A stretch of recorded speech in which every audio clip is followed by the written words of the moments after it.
Assalamualaikum warahmatullahi wabarakatuh. Perkenalkan, nama saya Wujud Katara Pamungkas, NIM 11231160 dengan program manajemen mata kuliah manajemen keuangan dengan dosen Ibu Widya Stuti. Oke, di sini kita akan belajar mengenai manajemen keuangan. Apa sih manajemen keuangan itu? Manajemen keuangan ialah merencanakan, mengorganisasikan, melaksanakan dan mengendalikan pencairan dana dengan biaya serendah-rendahnya dan menggunakannya secara efektif dan efisien untuk kegiatan operasional organisasi. Nah, sekarang kita membahas tentang rasio likuiditas dan juga rasio solvabilitas.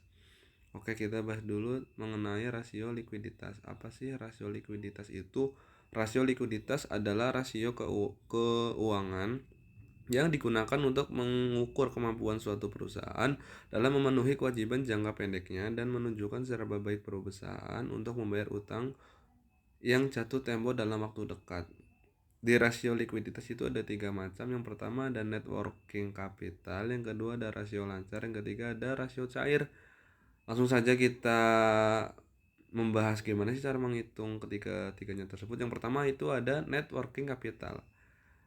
Cara menghitungnya ialah di sini udah saya tulis, yaitu dengan cara harta lancar dikurangi dengan utang lancar.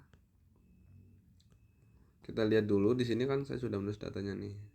Laporan posisi keuangan PT Start. Di sini ada harta kas piutang, total harta lancar, sampai yang paling bawah itu ada total ekuitas.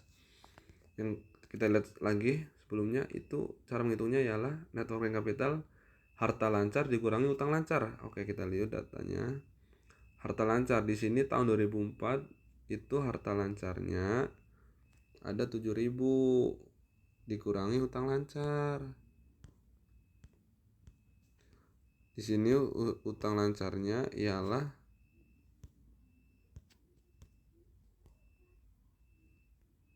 ada di tahun 2004 ada 2.200. Langsung saja kita hitung. 7.000 dikurangi 2.200 sama dengan 4.800. Itu di tahun 2024. Kemudian kita akan menghitung di tahun 2025. Yang pertama total data lancarnya itu ada di 4.000. Kemudian total utang lancarnya itu ada di 3.600 ya.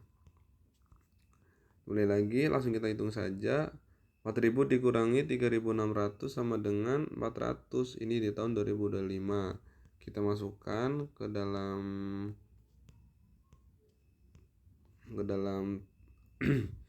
tahunnya. Di sini tahun 2024 itu ada 4.800, tahun 2005 400. Dah di sini perusahaan sejenisnya itu tahun 2000. Maksud dari perusahaan sejenis ini adalah untuk membandingkan apakah perusahaan kita itu likuiditasnya baik atau buruk.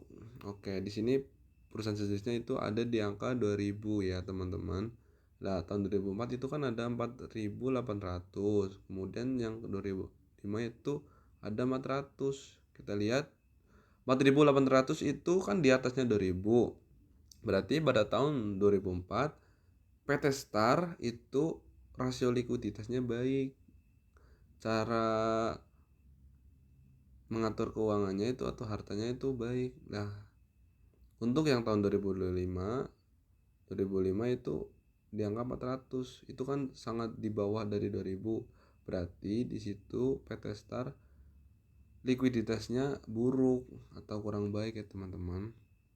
Nah, kemudian kita lihat yang kedua itu ada rasio lancar. Rasio lancar yaitu harta lancar dikurangi utang lancar. Tadi kan sudah ada datanya, harta lancarnya itu di angka 7.000 dibagi utang lancar 2.200 sama dengan 318%. Itu di tahun 2004. Kemudian di tahun 2005 kita langsung lihat datanya. Tadi kan harta lancarnya 4.000 nih, dibagi utang lancar 3.000 sama dengan 111%. Itu di tahun 2005 ya, teman-teman. Kita masukkan langsung ke tahunnya. Di sini tahun 2004 itu 318, tahun 2005 111. Dah perusahaan sejenisnya itu di angka 200%. maka bisa diambil kesimpulan bahwa PT Star di tahun 2004 itu 318 berarti baik. Nah, di tahun 2005 PT Star likuiditasnya itu buruk karena di bawah perusahaan sejenis, teman-teman. Oke, langsung kita hitung yang nomor 3, yaitu ada rasio cair. Gimana sih cara menghitung rasio cair? Di sini rasio cair yaitu menghitung dengan cara harta lancar. Harta lancar dikurangi persediaan dibagi utang lancar. Kita lihat dulu yang persediaan. Ya, di sini persediaannya di sini kan kosong nih, teman-teman, kosong nih. Kalian jangan panik, teman-teman, karena rumus dari persediaan itu bahan baku ditambah bahan proses ditambah barang jadi. Ini sama sini ditambah, teman-teman. Oke ya, langsung aja kita tambah.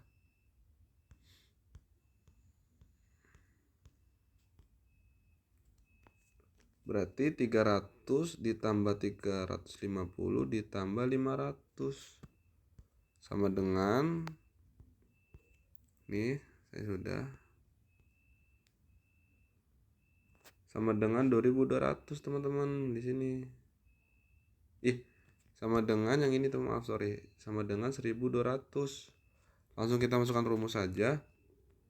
Tadi harta lancarnya kan 7000 dikurangi persediaannya tadi 1200, kemudian dibagi dengan utang lancar yaitu 2200, maka 2004 rasio cairnya itu di angka 263%, teman-teman.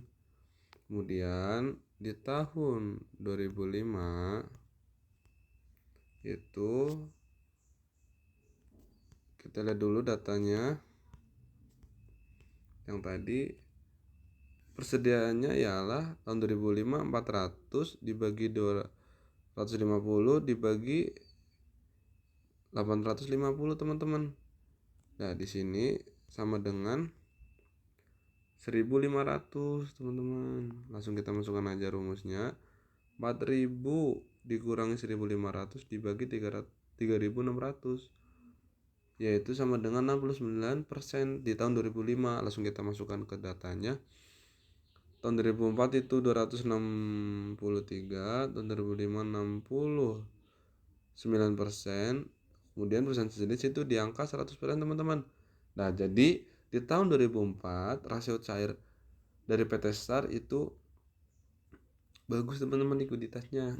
Tetapi di tahun 2005 likuiditas dari PT Star itu buruk karena di bawah perusahaan sejenis. Jadi intinya perusahaan rasio likuiditasnya cara menghitungnya itu apakah baik atau buruknya dengan cara jika perusahaan kita lebih banyak atau lebih tinggi dari perusahaan sejenis, maka bisa disebut perusahaan kita itu likuiditasnya baik. Tetapi apabila nilai kita atau jumlahnya itu di bawah dari perusahaan sejenis, maka tersebut bisa dikatakan PT kita itu likuiditasnya buruk, teman-teman. Jadi kurang lebih seperti itu ya. Kemudian kita lanjut ke rasio solvabilitas. Apa sih rasio solvabilitas? Rasio solvabilitas ialah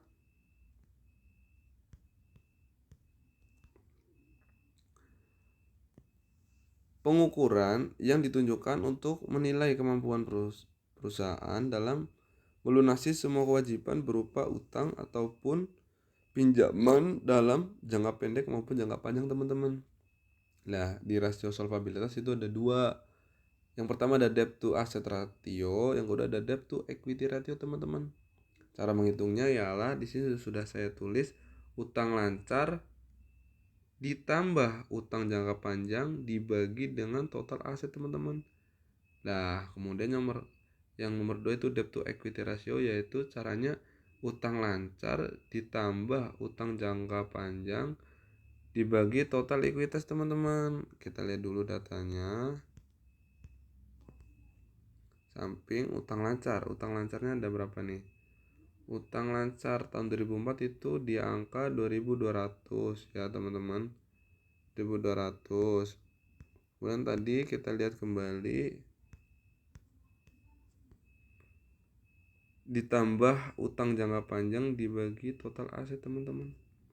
Di sini total utang jangka panjang di tahun 2004 yaitu di angka 3.300 teman-teman.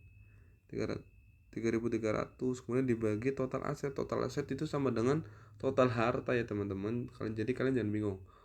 Total aset sama dengan total harta, yaitu dari tahun 2004 itu ada di angka 12.000. Di tahun 2005 itu ada di 14.000 teman-teman. Kemudian yang tadi yang total utang lancar itu di angka 3.600, kemudian utang jangka panjangnya itu di angka 2.400. Langsung saja kita jumlahkan, masukkan ke rumus,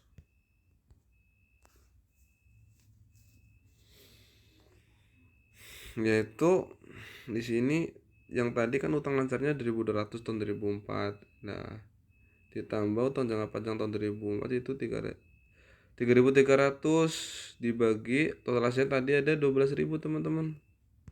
Ya nih ya, 12.000 ya. Sama dengan 45% teman-teman.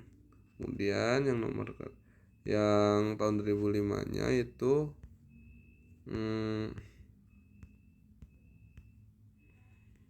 total utang lancarnya itu di angka 3.600 ditambah utang jangka panjang tadi ada 2.400, kemudian dibagi total asetnya itu 14.000 teman-teman.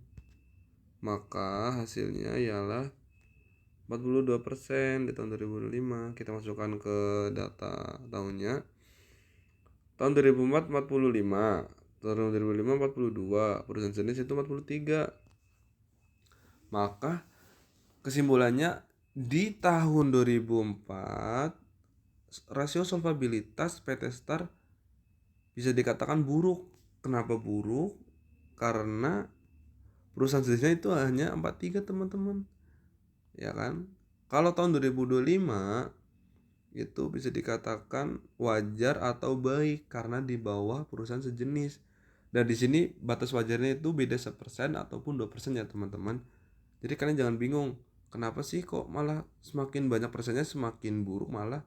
Ya kalian harus tahu, intinya yang tadi kan kalau likuiditas itu kan semakin banyak atau semakin tinggi itu semakin baik. Lah kalau solvabilitas semakin banyak atau semakin tinggi dari perusahaan sejenis itu malah buruk. Kalau semakin rendah, semakin dikit itu malah baik teman-teman. Jadi itu likuiditas dan solvabilitas itu adalah kebalikannya teman-teman. Kemudian kita langsung lanjut ke nomor 2 yaitu debt to equity ratio. Di sini debt to equity ratio cara menghitungnya adalah utang lancar ditambah utang jangka panjang dibagi total likuiditas teman-teman.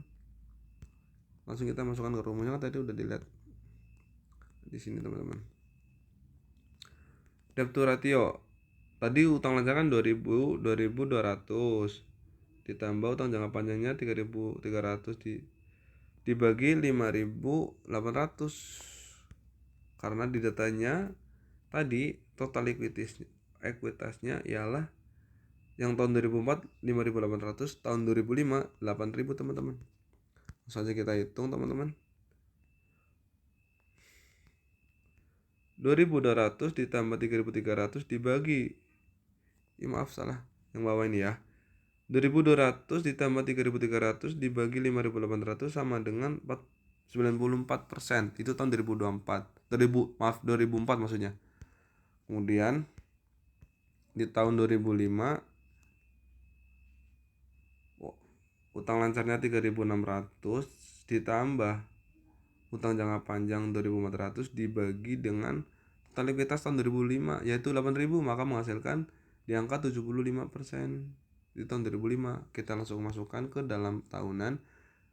Di sini 2004 94, 2005 75, perusahaan sejenis di sini itu 85% teman-teman. Maka bisa dikatakan bahwa PT Star di tahun 2004 rasio solvabilitasnya itu buruk atau utangnya itu banyak. Kemudian di tahun 2005 PT Star atau rasio solvabilitasnya itu baik karena dia itu di bawah dari perusahaan sejenis, teman-teman. Jadi kurang lebih seperti itu, teman-teman, mengenai rasio likuiditas dan juga rasio solvabilitas. Bila ada yang ingin ditanyakan dari teman-teman, silahkan komen di bawah. Jangan lupa subscribe dan share ke teman-teman kalian semua. Bila ada kesalahan dari saya, mau dimaafkan. Atau juga teman-teman bisa komen di bawah nih.